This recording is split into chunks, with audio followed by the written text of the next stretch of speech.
amigos y amigas, en el marco de estos vídeos que están destinados a repasar la historia de la Sociedad Teosófica Española, tenemos con nosotros hoy a Per Abel, al que le pedimos que comparta con nosotros sus experiencias, sus vivencias en su dilatada ya trayectoria en el seno de la Sociedad Teosófica Española. Per, ¿qué nos podría decir y compartir al respecto? Queridos hermanos, gracias por estar ahí. Hoy os voy a contar pues algunas anécdotas sobre la Sociedad Teosófica y los héroes que la impulsaron, verdaderos genios que estuvieron al principio y que a veces no los solemos recordar.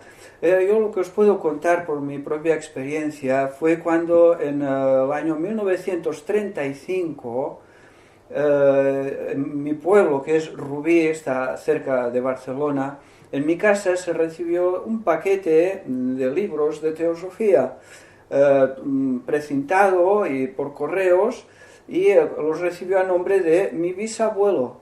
Y mi bisabuelo, cuando vio esos libros, dice: mira qué bien, me van a servir para encender el fuego, que necesitaba papel. Y mi abuela dijo: no, déjamelos ojear, déjame ver qué son estos libros. Y ahí empezó la historia de la teosofía en mi casa en 1935. El remitente era un señor Carlos, cerca de Buenos Aires, de Argentina. Habían llegado el paquete de libros. Este señor enfermo terminal pues tenía una gran biblioteca de libros de teosofía de la Kier, principalmente de Editorial Kier. Y como su familia no los querían, los mandaba paquetes de libros por todo el mundo al azar. Y ahí cayeron en mi casa. Mi abuela pues se continuó estudiando estos temas, les gustó y fue buscando pues cómo encontrar más gente como ella que le gustara. Estos libros luego pues le remitió a Buenos Aires dándole las gracias por los libros y que le habían gustado mucho, y este señor Carlos de Buenos Aires le continuó mandando más paquetes de libros, de manera que ahí se produjo la primera gran biblioteca de libros de teosofía en mi pueblo, en Rubí. Luego después hubo la Guerra Civil Española. Después de la guerra hubo una gran represión fascista y contra todo lo que no fuera católico había peligro, y esos libros fueron escondidos debajo de la leña y hoy están un poco carcomidos, pero todavía los conservo. Y ahí es el germen de que se fundó pues la logia, la rama Viveca de Rubí, gracias a esos libros teosóficos. De manera que yo ya nací rodeado de teosofía. Y como recuerdos, pues mis recuerdos son de la época de la clandestinidad, cuando la represión de la dictadura en España, pues estos temas estaban perseguidos.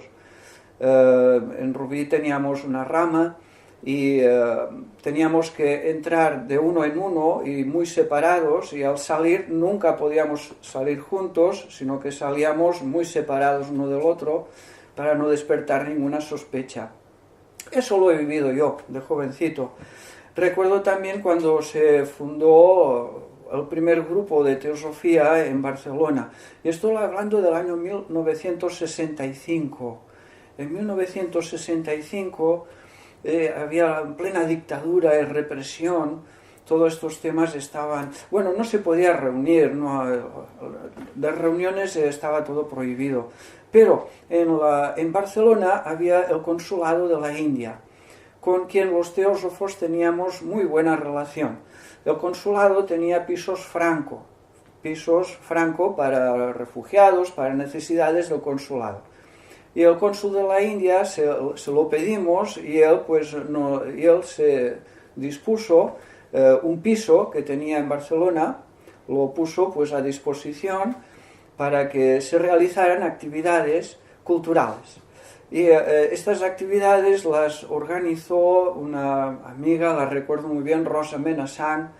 Ella fue la que reclutó también a Salvador Paniker, lo recuerdo muy bien, y el señor Torra. Y junto con Vicenç Beltrán Anglada hicieron un gran equipo, y la primera junta de lo que luego fue la Asociación de Amigos de la India. La Asociación de Amigos de la India, podemos decir casi seguro que es la primera asociación cultural libre que tuvo actividades en España, o una de las primeras en época de dictadura y represión, y como no era terreno español, era terreno de la India, pues allí podíamos hablar de todo, allí podíamos hablar de todo, sobre todo lo esotérico, y con Salvador Pàniker, pues ya os podéis imaginar de lo que se trataba allí, y con el señor Torra, y el Salvador Vicenç Beltrán Anglada. Pero no os penséis, era un pisito normal, y estaba en un segundo, y recuerdo que había tanta gente, el piso no se cabía, la gente estaba en la escalera, en los rellanos, hasta el piso de abajo, y cuando venía alguien todos, no hagáis ruido, porque desde el primer piso estaban escuchando al segundo la conferencia que se daba en el comedor de la casa, con una gran pizarra detrás, y allí pues yoga, teosofía, mucha cultura, con Salvador Pàniker, que era una persona extraordinaria, un gran filósofo, tiene muchos libros. Allí es donde tuvo oportunidad también Pàniker de explayarse y exponer todo su pensamiento y sus ideas. Ahí fue el germen de donde surgieron todos los centros esotéricos y las ramas teosóficas. Ahí empezó todo. Yo fui varias veces allí y siempre sorprendía la gran cantidad de gente. Y normalmente siempre había la pareja de la Guardia Civil abajo en la puerta, que normalmente iban de paisano, pero que de repente te pedían la documentación. O sea, todo esto lo he vivido también cuando el señor Torra, Sadurní Torra, en los años 70 incluso, por ser teósofo, le habían quitado el pasaporte. Recuerdo que cuando le devolvieron el pasaporte al señor Torra, Sadurní Torra, bueno, lo celebró con una gran fiesta y empezó a viajar sin parar, y viajó. Lo primero, escuchar a Krishnamurti, viajó no sé cuántas veces a escuchar a Krishnamurti. Otro viaje lo hizo a Londres. Allí estuvo con el presidente de la sección inglesa y con Janarajadasa, y les dijo: España está todo muy flojo, ¿no? El presidente está siempre enfermo, no hace nada. Y entonces el presidente de la sección inglesa y el Janarajadasa dijeron: pues sé tú el secretario general, porque tú hablas inglés, entiendes inglés, y te vemos un buen teósofo, pues sé tú mismo. Y entonces pues realmente fue como una autoproclamación, en cuanto en España pues apenas había nada de teosofía.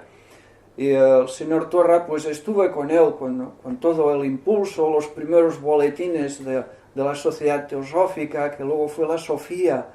Eso para nosotros era importantísimo, el boletín y la revista, la Sofía, porque allí teníamos el mensaje presidencial cada mes.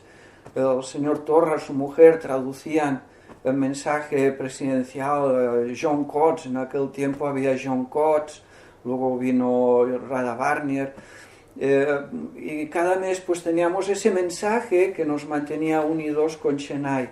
Y ese mensaje era el que nos leía cuando venía el señor Torra a Rubí, y nos leía pues el mensaje presidencial, lo comentábamos, estudiábamos.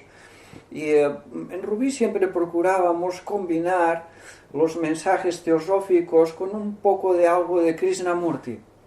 Y eso nos dio muy buen resultado, porque Krishnamurti siempre te lleva a ese nuevo pensamiento, a esa nueva era de Acuario. Entonces, estudiar el clásico de ocultismo y de teosofía, combinado con ese pensamiento de la nueva era de Krishnamurti, pues en nuestra población en Rubí nos funcionó muy bien. Entonces, en Rubí pues se organizó un grupo de teósofos bastante numeroso, con mucha relación con las otras ramas, muy bien relacionados.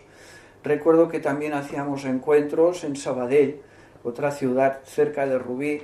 Allí teníamos de propiedad de la Sociedad Teosófica un chalet, una casa grandiosa, con un gran jardín y campos alrededor.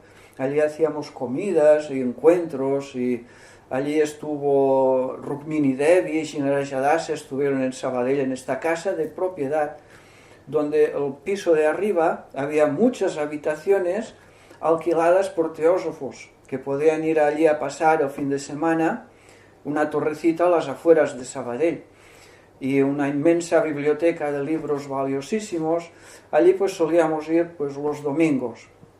Luego los otros domingos íbamos a Valldoreix, cerca de la casa del señor Torra, donde hacíamos grandes banquetes vegetarianos, banquetes vegetarianos, y o sea que todos los domingos teníamos algo. Si no, pues íbamos a Terrassa con la otra rama teosófica. ¿De qué sirvió? ¿De qué sirvió todo este movimiento? En una época en que se fue legalizando poco a poco. Es como salir del armario. Eso es lo que a mí me parece, como salir del armario. Empezamos los primeros jornadas ibéricas, recuerdo las primeras jornadas ibéricas en el Bruc, y bueno, todo un éxito. Las jornadas ibéricas también en Portugal, con los hermanos portugueses, venían con autocares llenos, no como ahora, que no sé qué les pasa, pero venían autocares llenos desde Lisboa, aquí a Cataluña y a Madrid. Y bueno, pues la utilidad de todo ese movimiento es... yo lo que he notado es que en esa época, los años 40, 50, y los que más he vivido yo, los años 60, 70, es que nadie hablaba del karma, nadie hablaba de la reencarnación, por lo menos en mi alrededor, en mi entorno. Esos temas no eran conocidos, y nadie hablaba de la composición del ser humano, de los cuerpos del hombre, de esas cosas como el cuerpo astral, el cuerpo emocional, nada, de eso no se hablaba en ningún sitio. Y pues yo estoy convencido de que fue la Sociedad Teosófica que impulsó a tratar estos temas. Unos temas que ahora la palabra karma ya viene en los diccionarios, en las enciclopedias, y es una palabra ya de uso. El Om, recuerdo el mantra Om, nosotros lo pronunciábamos y nos pensábamos ya que era una cosa extraña, y hoy ya salen los crucigramas, la palabra sagrada, el Om. El Om, pues en mis tiempos era una cosa extraña, lo hacíamos a escondidas. Vamos a entonar el Om, cerrar las ventanas, que no se oiga, flojito. Y luego con el tiempo nos llegó una cinta de cassette. Recuerdo esa cinta de cassette. Nos llegó una cinta de cassette en esos primeros tiempos que recitaban el Om. ¿Sabes los centenares de copias que sacamos de esa cinta de cassette? Centenares, al final no se oía nada. Pero no había nada más en esa época, época de represión y de dictadura. Esos sí que eran buenos teósofos, en esa época de represión. Como recuerdo también el señor Torra nos explicaba que se reunían en Rama Arjuna, en Barcelona. Se reunían en la rama y caían las bombas en Barcelona, caían las bombas, y ellos estudiando el Bhagavad Gita en el piso, estudiando Bhagavad Gita mientras caían las bombas en Barcelona. Eso eran teósofos de verdad, eso eran teósofos. Eso sí que es una auténtica aspiración y una vocación. Pues eso también ha servido, todos esos esfuerzos, para conocer el yoga. Porque el yoga nació también relacionado con Amics de la India, en Barcelona. Relacionado también con la Sociedad Vegetariana de Barcelona, que también nunca dejó de hacer reuniones clandestinas de yoga también. El yoga, la Sociedad Teosófica, el yoga le ha dado ese algo elevado. Lo ha elevado a un nivel más alto que no el simple Hatha Yoga de gimnasia y entrenamiento. Porque nosotros, durante todo el tiempo que fue Sadhguru Torra, que fue todo nuestro maestro para todos, él siempre combinaba teosofía con yoga y Krishnamurti. Y ese yoga fue pues el que me impulsó a mí también a continuar en este sendero. Hoy hemos tenido una conferencia de Fernando Torrijos, Yo le recuerdo muy bien, hace 40 años me dio la primera lección de yoga en las jornadas ibéricas en el Escorial, del año 78, creo recordar. Y la primera lección de yoga que nos dio. Y de ahí pues surgió, yo y muchos más, surgió pues el aprender, la vocación para seguir en el yoga. Los teósofos a veces sin darnos cuenta pues estamos sembrando semillas que luego van germinando y florecen con el tiempo y a veces no nos damos cuenta, y eso es lo que se ha producido a lo largo de toda la historia que yo conozco. Bien, ¿qué utilidad ha tenido la sociedad teosófica a lo largo de la historia y en nuestros tiempos? Cuando se fundó la rama Arjuna, ¿verdad? La rama Arjuna se fundó como una escisión de la rama Armonía. En Barcelona se formaron como dos grupos y grupo, la rama Armonía, por alguna razón pues no se entendían, nos limitaban, nos cerraban, y todos los que éramos discípulos y seguidores de Sadurni Torra pues abrimos la rama Arjuna, en la cual yo fui colaborador desde los primeros tiempos, porque yo llevaba el grupo de yoga y hacíamos yoga en rama Arjuna. Y estoy hablando de los años 1983 aproximadamente. Y en ese tiempo la rama se llenaba de gente. Sadurni Torra nos hacía estudiar desde el principio la doctrina secreta. La doctrina secreta en aquellos tiempos nadie la tenía, nadie la había estudiado, ni la conocían, pero a todos les interesaba. Y fundó pues el primer grupo para estudiar la doctrina secreta, y recuerdo que todos éramos muy jóvenes alrededor del señor Torra, y nos ponía trabajos para toda la semana. Nos reuníamos cada sábado y nos decía: tú haces esta parte de la doctrina secreta, tú la otra página y tú la otra página. Y cuando llegaba el sábado siguiente para tratar el tema de la doctrina secreta, el señor Torra empezaba su conferencia, el local llenísimo de gente. Él encandilaba, tenía una manera de expresarse bellísima, dominaba perfectamente la doctrina secreta, la comentaba con mucha gracia, llegando a los que menos conocíamos el tema, y la gente embobados, encandilados y aprendiendo muchísimo. Y cuando terminaba el señor Torra decía: ya se pasó el tiempo, ahora ya no tenéis tiempo de hablar vosotros, pues a la semana que viene, pero prepárate otro tema. Y así siempre iba poniendo temas, pero no dejaba hablar, porque la verdad es que todos disfrutábamos mucho escuchándole y aprendiendo la doctrina secreta del señor Torra. Yo daba los viernes a la sesión de yoga, también venía mucha gente, y así fue el principio. Incluso estoy hablando del primer tiempo de la democracia en España. La teosofía, pues la rama Arjuna fue creciendo y bueno, fuimos desarrollando el tema. ¿Me preguntaste antes? Por la teosofía, el sendero. Sí, el sendero, sí. Entonces, realmente la teosofía lo que nos conduce es a tener la seguridad de que existe un sendero superior. Que es una idea que no está en la mente de la generalidad de las personas. Yo creo que puede ser una esperanza de cambio y de mejora de las personas. Es conocer que hay una vida superior, hay unas leyes de una vida superior. Y eso es lo que enseñamos en la sociedad teosófica, esto es lo que enseñaba el señor Torra, y eso es lo que yo he vivido siempre y me ha dado la lección de teósofo.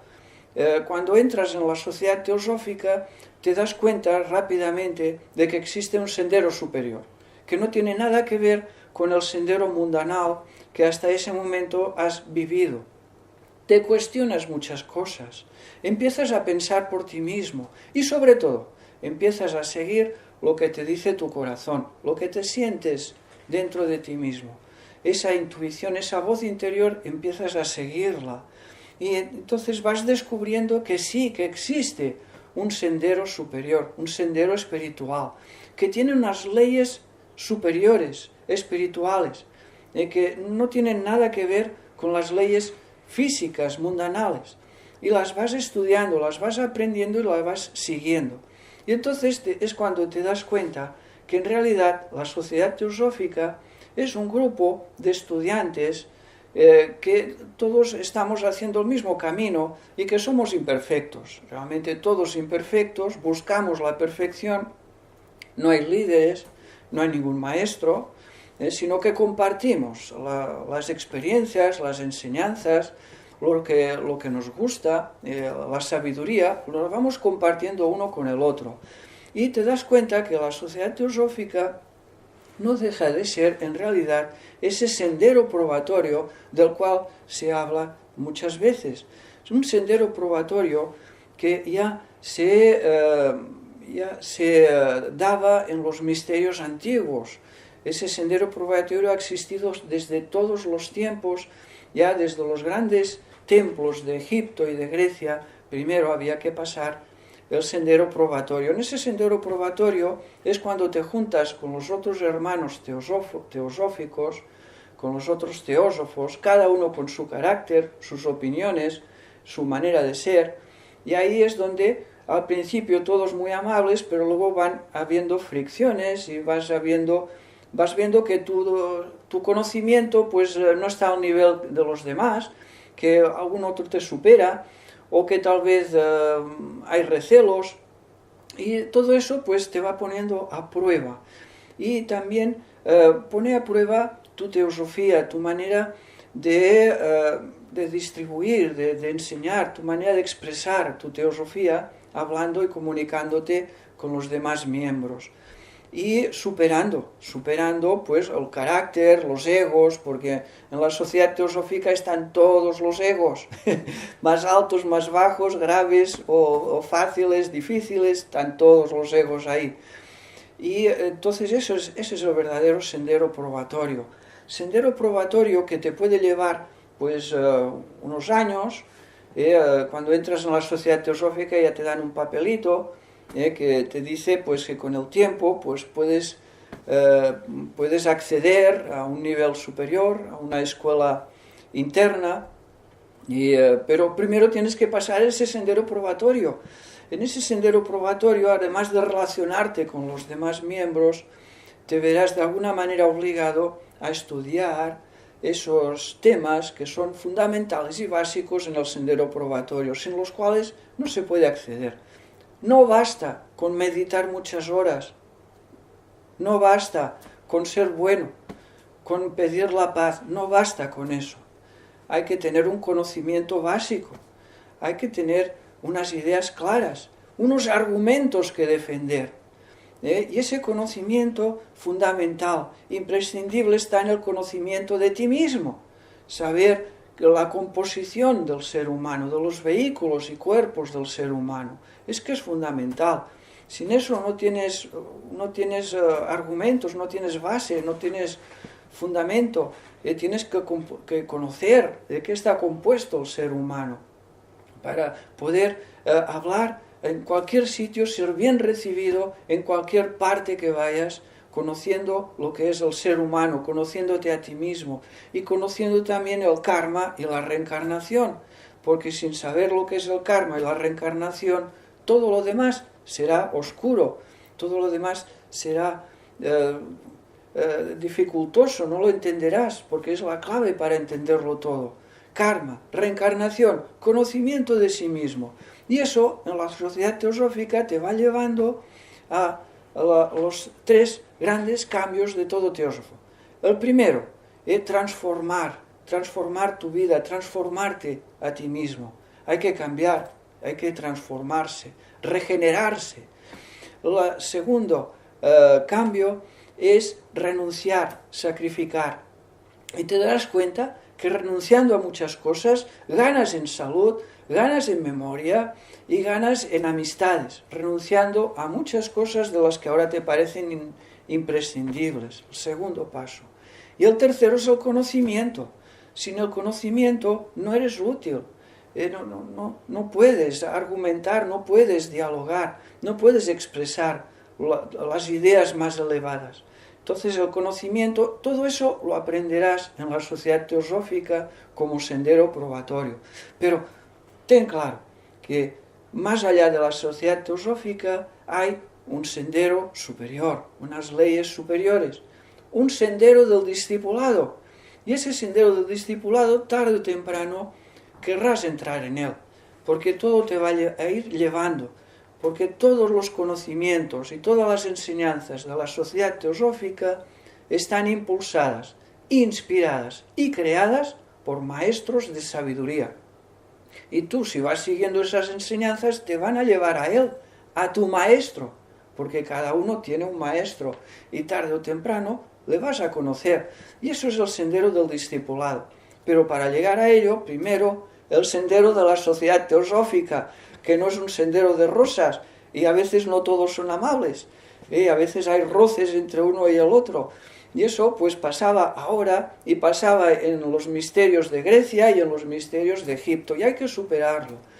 Que entrar en ese sendero superior, en el sendero del discipulado, en el sendero iniciático, te puede llevar varias vidas, lo merece, vale la pena, pero por algo hay que empezar.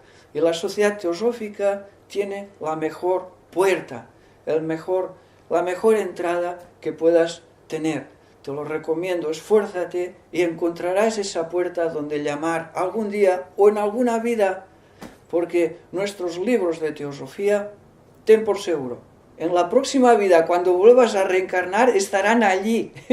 Nuestros libros de teosofía seguirán allí, porque no son una moda, no son algo pasajero. Volverás a continuar la lección donde la interrumpiste anteriormente, y en el peldaño donde te encontrabas, en esa escalera de la vida superior, continuarás en ese mismo peldaño para que puedas continuar ascendiendo. Pero da el primer paso y en la sociedad teosófica recibirás flores, pero también recibirás algún que otro regañamiento, alguna cosa desagradable, de todo, para poner a prueba tu verdadera aspiración, tu devoción y tu amor a la sabiduría y a los demás. El Islam, como el catolicismo, son religiones. El budismo es una religión. Yo cuando hablo de lo mejor de las religiones, hablo de los místicos.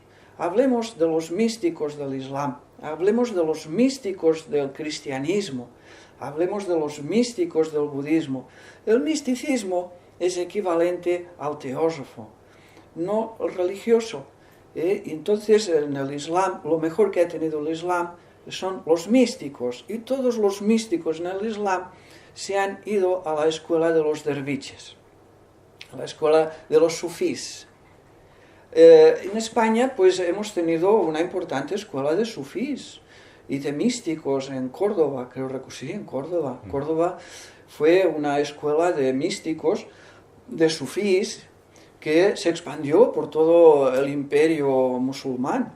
No recuerdo los nombres, pero Córdoba se distinguió precisamente por una gran tolerancia por todas las religiones, por todas las creencias, y sobre todo para los místicos, cosa que ahora el Islam actualmente no tolera tampoco demasiado a los místicos, y precisamente los místicos son los que van a salvar y a regenerar la religión. El misticismo, ¿qué es el misticismo? El místico, como el teósofo, es el que entra en contacto directo con la propia divinidad, con el yo superior, con lo divino y espiritual que hay en ti mismo, en el ser humano. Ese es el místico. Claro, el místico no necesita ir los domingos a misa, no necesita los libros religiosos, no necesita intermediarios, porque meditando entra en contacto con su parte divina y espiritual de sí misma. Y el místico se ha habido en todas las religiones. Y el misticismo y la teosofía son lo mismo, y el yoga es lo mismo. Yoga, misticismo y teosofía es lo mismo. Y los sufís se distinguieron en Córdoba, por lo que yo sé, y tal vez he vivido, porque estudiaban los neoplatónicos, estudiaban a Platón, el neoplatonismo, estudiaban en libertad, si tenían todos los libros de Platón, tenían libros de la India porque estaban en contacto también con la India, estudiaban el Bhagavad Gita, los sufís, Bhagavad Gita, Patanjali lo estudiaban, los sufís, claro, siempre con discreción y sin hacer demasiado ruido. Los sufíes, la palabra sufí si viene de Sofía, la palabra Sofía, de sabiduría. O sea que el Islam pues también tiene una raíz en la sabiduría divina, y deseo de todo corazón que esa religión se regenere con el tiempo, cambie algunos objetos, algunos principios que tiene que se pueden mejorar.